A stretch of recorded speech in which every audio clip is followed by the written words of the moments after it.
السلام علیکم ورحمۃ اللہ وبرکاتہ۔ بسم اللہ الرحمن الرحیم۔ محترم سامعین کرام، آج میں آپ حضرات کی خدمت میں پیش کرنے جا رہا ہوں حضرت موسیٰ علیہ السلام کے برگزیدہ ہونے کا واقعہ۔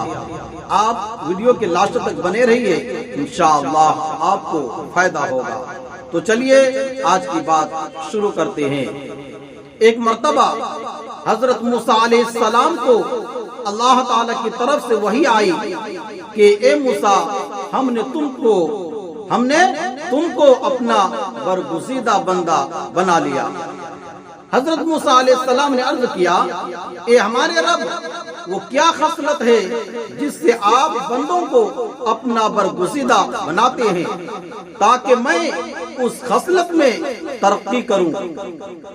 اللہ تعالیٰ نے ارشاد فرمایا کہ مجھے اپنے بندوں کی یہ ادا بہت پسند آتی ہے کہ جب وہ میرے ساتھ اس چھوٹے بچے کی طرح معاملہ کرتا ہے جو اپنی ماں کے عتاب اور غصہ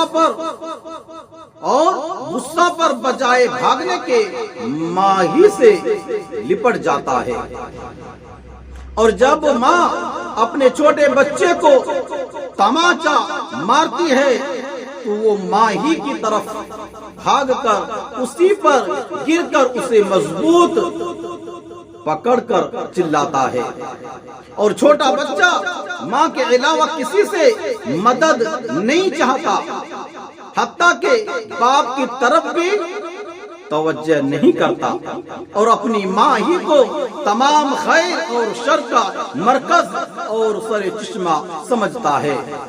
اے موسیٰ علیہ السلام، آپ کا خیال اور آپ کا تعلق بھی ہمارے ساتھ خیر و شر میں اسی طرح ہے کہ ہمارے علاوہ کسی دوسری جگہ آپ کی توجہ نہیں جاتی۔ اے موسیٰ علیہ السلام، آپ کے سامنے ہمارا غیر خیر و شر اور نفع نقصان ڈھیلے اور پتھر کے مانند ہے، یعنی مطلق بے اثر ہے، خواہ وہ غیر بچہ ہو یا جوان ہو یا بوڑھا ہو۔ مذکورہ بالا واقعہ سے حاصل ہونے والا سبق، اس واقعہ میں حضرت موسیٰ علیہ السلام کا مقام توحید بیان فرما کر مولانا روم رحمت اللہ علیہ نے یہ نصیحت فرمائی ہے کہ ہم بھی اللہ تعالیٰ کے ساتھ اپنا تعلق اور اعتقاد ایسی سطح پر لانے کی دعا اور سعی و تدبیر کریں جیسے ایک چھوٹا بچہ ماں پر جس قدر اعتماد کرتا ہے، اسی طرح اللہ تعالی ہم کو جس حال میں رکھ کے تکلیف یا آرام، صحت یا بیماری، تنگ دستی یا فراخی، خوشی اور غمی، شر اور تلخ، طبیعت کے موافق اور طبیعت کے خلاف ہر قسم کے حالات میں ہم حق تعالی شانہ ہی سے رجوع کریں، انہیں کی طرف بھاگیں، انہیں کی چوکھٹ پر پیشانی رکھیں اور بری آوازاری کر کے انہیں سے عافیت مانگیں اور اپنے گناہوں سے استغفار کریں، اور حق تعالی شانہ کے علاوہ کسی کو بھی اپنا چارہ اور جائے پناہ نہ سمجھیں، اور اس کے باوجود بھی وہ جس حال میں رکھیں راضی رہیں، اور الحمدللہ علی کل حال کہیں۔ کیا کہنا؟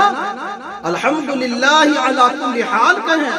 لہذا جس شخص کی ایسی طبیعت بن جائے وہ اللہ تعالیٰ کے خاص مقرب بندوں کی فہرست میں شامل ہو جاتا ہے۔